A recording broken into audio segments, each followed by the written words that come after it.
Peter. My question is on the reconciliation and national unity.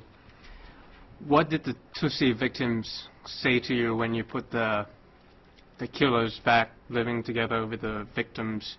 Did they really believe in it? And as a leader of a country, how did you do it so fast, and how did you foster like teamwork in order to achieve all this?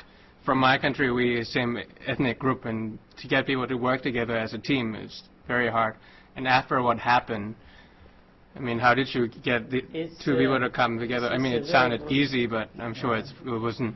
It's a very good question and very complicated one too. Very difficult. But in our case, again, I think there are a combination of factors. One is, I also believe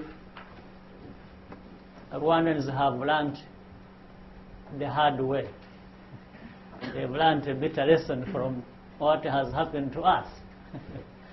I think it doesn't matter where people come from in Rwanda, everyone has learned a lesson.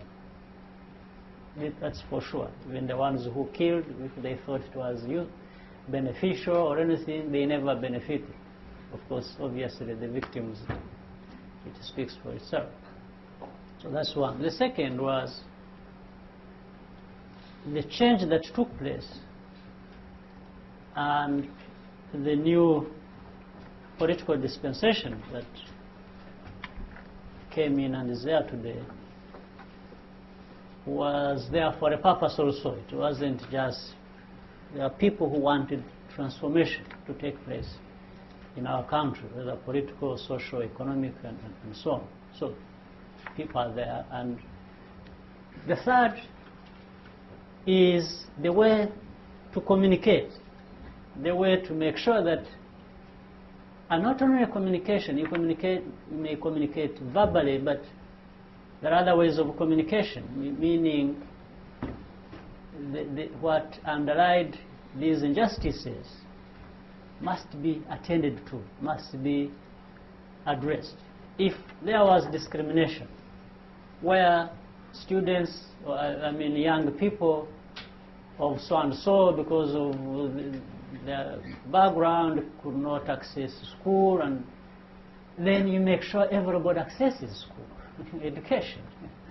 If people are not employed because they come from this part of the country or from this section of the population, and so, you just make sure that that doesn't repeat itself. And people must be able to see it and live it and be part of it. So a combination of all this, and then the way we every day, I think Professor Porter said it earlier, communicating with the people.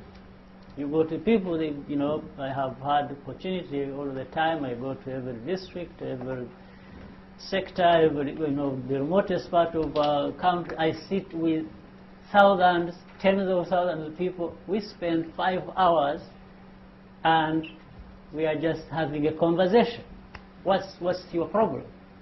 And then they also, to an extent, hold me accountable and say, President, you're not doing this for us. We want this done. I explain. And, you know, through that, we all own the problem.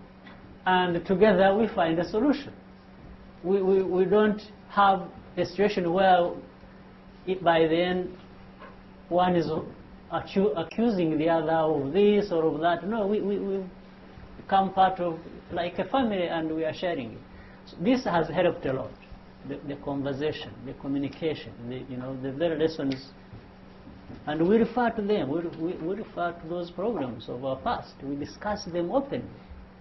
People have even come up to accept responsibility for different things, and even asked for forgiveness and so on and so forth. And you know, it's so the victims of, obviously it takes time, and you can understand it. Even we think sometimes you know, we've made more progress than we expected to make. The way the victims have also become part of the solution, rather than continuing to be caught up in their, you know, their tragic history and lives they have lived, they've come forward and so it's amazing. Yes, sometimes you see it at play in the population and how people are responsive and how they come forward to find solutions. Okay, we have time for one very quick question, and then actually the President has agreed that we will all do a picture together, all of us. So I'm going to orchestrate that, but while I'm orchestrating, we'll do one more question from